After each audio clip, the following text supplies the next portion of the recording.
you're still with us, hopefully, because it's all pretty complicated. So joining us now is Sultan Meghji, a former Chief Innovation Officer at the Federal Deposit Insurance Corporation, an expert in technology, regulation, and policy, knowledgeable in everything from AI to cybersecurity and quantum computing, which is a fancy way of saying they're way more knowledgeable about this than I am. Safe to say, right? Thanks for joining us today. How are you? Hey, I'm doing great, Eric. Thanks for having me. Good. Thank you for coming in and saving me from all of this. It's super complicated, but I wanted to get back to the Coinbase situation I just mentioned. You know, could people actually lose everything if there's a bankruptcy situation? I mean, it's not incredibly likely, but it does highlight the fact that digital assets and cryptocurrencies don't fall inside of the traditional regulatory regime. You know, for example, you can't get FDIC insurance on your crypto holdings. You know, a lot of people want that, but the law doesn't actually allow for it. Now, the SEC is probably going to end up taking a lot of first steps in this space, and Coinbase is starting to act like a traditional exchange. But just like if you open a brokerage account and you invest in a stock and that stock price goes to zero, you've lost your value. And the exact same thing can happen here with cryptocurrencies. And I think, you know, with everything we're seeing with the economy right now, and especially with the value of certain crypto assets that aren't really backed by anything, they're backed by math, they're backed by emotion. You know, the value in these things are highly volatile.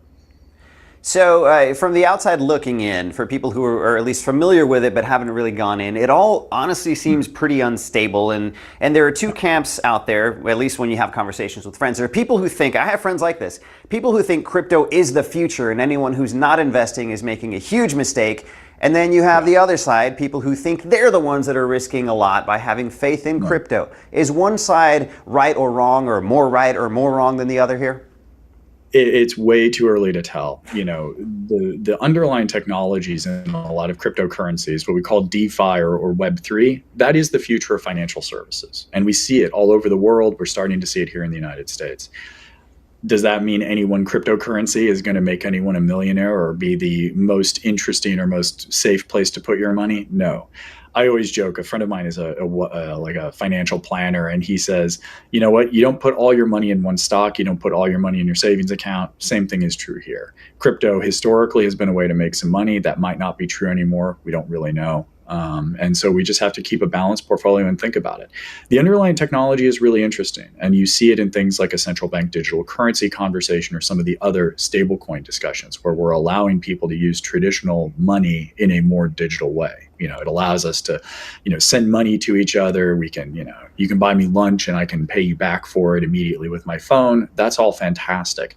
These cryptocurrencies, some of them are very likely going to be around for a long time and have value. Some of them aren't. But if I had a magic 8 ball on that one, I would probably not be here right now and sitting on a beach somewhere. And I have one more question for you. We're almost out of time. Should people be concerned about security? Because we've already seen things like NFTs and people falling victim to scammers. Real quick, we have about 30 seconds. Absolutely. Whether it's in this topic or any other financial services, you should absolutely be thinking about cybersecurity first and foremost. The threat landscape, as we call it in financial services, is the largest and riskiest it's ever been. And so just like you should have two-factor authentication for your email, you should have two-factor authentication for your bank. If your bank is not, you know, doing the best stuff with great mobile apps and you know, high levels of cybersecurity, maybe think about going to a different bank. And the exact same thing is true about cryptocurrency. Multi-factor authentication is a key thing that everybody should be doing. Absolutely. Be safe and do your homework. Sultan, thanks so much for coming on to talk to us about it today. Yeah. Thanks so much, Eric.